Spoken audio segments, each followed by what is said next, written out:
Alhamdulillahi Rabbil Alameen wa salatu wa salam ala Sayyidil Anbiya'i wal Mursaleen wa ala alihi wa sahbihi ajma'in. Assalamu alaikum, Quran Weekly. I'm going to recite an ayah at the beginning of this small session so you have some perspective of what I'm going to share with you. A'udhu billahi minash shaitanir rajeem. ولما ورد ماء مدين وجد عليه أمة من الناس يسقون ووجد من دونهم امرأتين تذودان قال ما خطبكما قالتا لا نسقي حتى يصدر الرعاء وأبونا شيخ كبير. Allah Azza wa Jal talks about Musa alayhi salam's amazing journey in Surah Al-Qasas, among other places. And one of the things he tells us in Surah Al-Qasas is that when he ran away from Egypt after having accidentally killed a person by punching him, he finally reached the waters of Madian, and he pursued the waters of Madian and finds a bunch of people, giving water to their sheep there. And besides them, to the, you could say on top of the hill almost, he sees two women, tadhudan, that they're pulling on, the word used, wajada min dunihim umra'ataini tadhudan. He saw two women there that are pulling or tugging at their sheep, like they're having this tug-of-war match with their sheep, where they're not really winning. And it looked really weird to him from a distance that these women are struggling with their animals in this way, while everybody else is comfortably feeding their animals at the water. So he went up to them and said, قَالَ مَا خَطْبُكُمَا. He said, what's your problem? What's going on here? What's the deal? This already is a huge lesson. We are supposed to have hayat, men are supposed to have modesty, and they're supposed to, guard their tongue and their eyes and things like that. But when someone's in trouble or somebody's having trouble, there's nothing wrong with you going and saying, can I be of service? What's going on here? But you have to mind yourself, right? So he didn't go and have an elaborate conversation and try to make small talk with them. He just went and said, Ma khatbukuma, what's going on with both of you? And they responded, قَالَتَا لَا نَسْقِي حَتَّى يُصْدِرَ الرِّعَاء. They said, we can't feed our animals until the entire flock of everybody else is done. There's men down there, apparently they don't have a lot of courtesy, so they're feeding their animals and they won't give us room. We don't want to rub elbows with them and go and feed our animals, so we're going to wait until they're all done and all gone, even if it takes us all afternoon, and eventually we'll give our sheep and our goats, etc., some water. Of course, the goats and sheep are not that understanding, and they don't understand these laws, so the animal sees the water and it wants to rush towards it, and they have to constantly pull back on them. I bring this up because this is a really cool example in the Quran of women in the workplace. They explained that Abuna Shaykhun Kabir, they said our father's an old man. And because he's old, it's understood, it's in between the lines that he's not able to work anymore. He's not able to tend to the animals and take care of the expenses of the household and everything else. And he only has daughters, he's got 2 girls. And you know what? They have to go out there and work. This is a reality for so many people because of their economic situation, their unique family situation, be it divorce, be it the death of a husband, be it the only daughters that are in a household taking care of the family, old parents. They have to go out in the workforce. It's not something that our deen forbids. It's something that Quran itself talks about. But there are ethics mentioned. These girls, what's remarkable about them, the few things Allah tells us about them in Surah Al-Qasas are very telling, a principle of hayat. Because you're going to be at the workforce, necessarily situations will come that it might be convenient to compromise your standards. Standards of hayat, standards of shame, standards of modesty. But so long as you stick to your principles, you can still get work done. It might be inconvenient, just like they were inconvenienced, but you have to, at the end of the day, your principles cannot move. They cannot budge. So they did that. And actually Musa alayhi salam didn't even ask them, so may I take your animals and help you out? Allah says, فَسَقَى لَهُمَا. He just grabbed them and fed them and brought them back. ثُمَّ تَوَلَّى إِلَى الظِّلِّ. Then he sat back down in the shade. So these women, and this brief account of Musa alayhi salam interacting with these women is extremely telling about a situation that will still occur and will always be occurring in the future.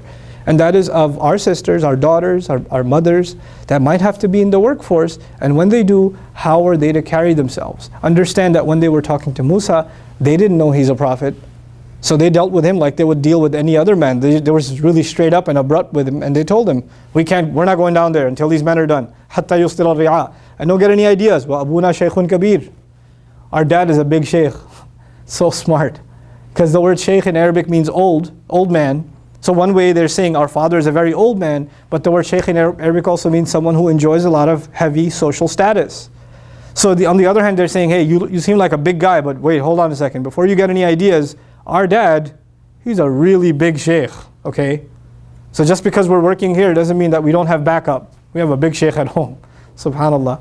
So they were able to carry themselves in this confident, wonderful way. I pray that I pray to Allah Azza wa Jalla that I'm able to raise daughters that are confident like that have their hayat, on the one hand, and on the other hand, they're able to engage with the outside world in a healthy, meaningful way, where and that me as a father do a good enough job like that man did, where he can send his daughters out, knowing that these guys are not very courteous to women. He can send them out and know they can handle themselves. This is very powerful, right? That he had enough confidence in them that he can handle themselves. And if somebody listens to just this and says, well, these girls must have been tomboys, they must have been really outgoing, like boyish personalities, where they're not very shy. I mean, the next ayah tells us, وَجَاءَتْ إِحْدَاهُمَا تَمْشِي عَلَى اسْتِحْيَاءٍ. One of them came back walking shyly.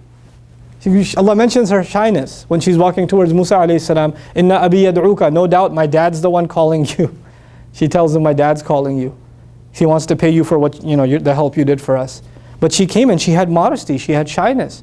So Allah acknowledges on the one hand their confidence, the fact that they're outgoing, the fact that they're being trusted by their dad to deal with the outside world. On the other hand, the quality of shyness is highlighted when they're dealing with a non-mahram man. So it's a very beautiful story that in such small words highlights some of the very powerful ethics and moral principles that guide our interactions in the workforce. May Allah Azza wa Jal guide the men and women that are in the workforce and help them never compromise their principles when they are there. Barakallahu li wa lakum.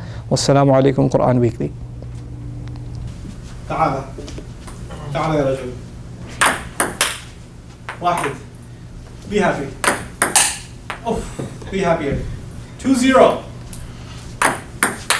3-0. We're recording this? Stop recording. 3-1. Ah. 4-1. 4-2. 4-3. It's called a comeback. It's called, my weak points. 5-3. It's called not paying attention. 5-all.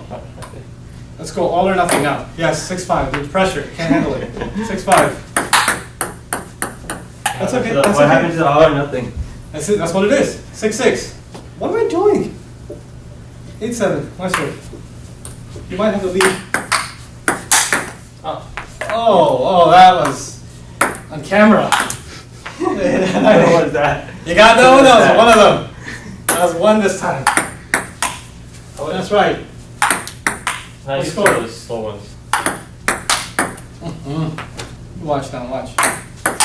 Watch now. Oh, whoa! Whoa, take it easy. 11. 17-12. Okay, I had it with you. Oh! 17-13. Are you recording them playing? I don't know what he's recording doing. and he's winning. I can't play when the camera's on. 17-13. 17-13? I laugh at you. 17-14. What happened? Oh, I didn't take 1 point. 18-16.